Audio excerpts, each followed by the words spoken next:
আসসালামু আলাইকুম। সুপ্রিয় শিক্ষার্থী, আশা করি সবাই আল্লাহর রহমতে ভালো আছো।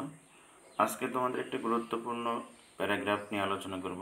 প্যারাগ্রাফটি এসএসসি পরীক্ষার্থীদের জন্য অথবা এইচএসসি পরীক্ষার্থীদের জন্য খুবই কমন, বিশেষ করে যারা ক্লাস 8-এ বৃত্তি পরীক্ষা দেবে তাদের জন্য খুবই কমন।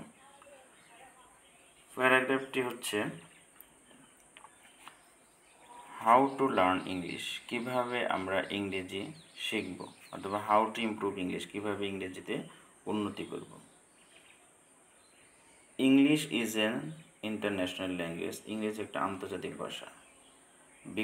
কারণ people all over the world, বিশ্বের সকল মানুষ ইউজ দিস ল্যাঙ্গুয়েজ, এই ভাষাটি ব্যবহার করে অ্যাজ মিডিয়াম অফ কমিউনিকেশন, যোগাযোগের মাধ্যমে হিসেবে। টু মেনটেন ইন্টারন্যাশনাল রিলেশন, আন্তর্জাতিক সম্পর্ক বজায় রাখার জন্য উই শুড লার্ন ইংলিশ, আমাদের ইংলিশ শেখা উচিত। লার্নিং ইংলিশ শেখা is not something to memorise, কোনো কিছু মুখস্থ করা নয়।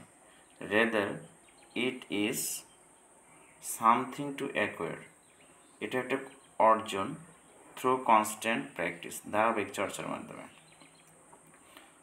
প্রথমে বিল্ড ইউর ভোকাবুলারি, তোমার শব্দ ভাণ্ডারকে বৃদ্ধি করতে হবে।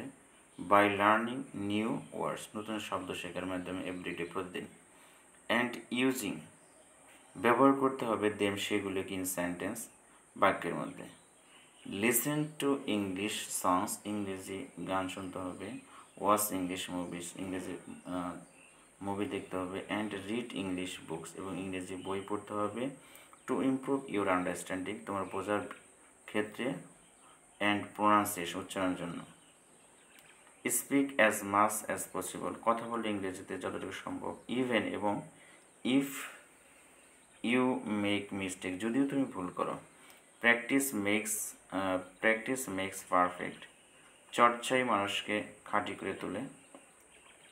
Try to have conversation with friends, বন্ধুদের সাথে কথোপকথনের চেষ্টা করো। টু প্র্যাকটিস স্পিকিং, কথা বলার চর্চা করতে, বা ইংরেজি কথা বলতে।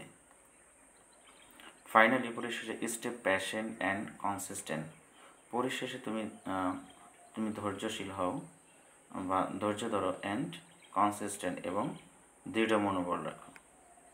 ইন দিস ওয়ে, এইভাবে, আমি মনে করি, উই উইল বি এবল, আমরা সক্ষম হব টু ইমপ্রুভ ইংলিশ গ্র্যাজুয়ালি, ইংরেজিকে ধীরে ধীরে বৃদ্ধি করতে।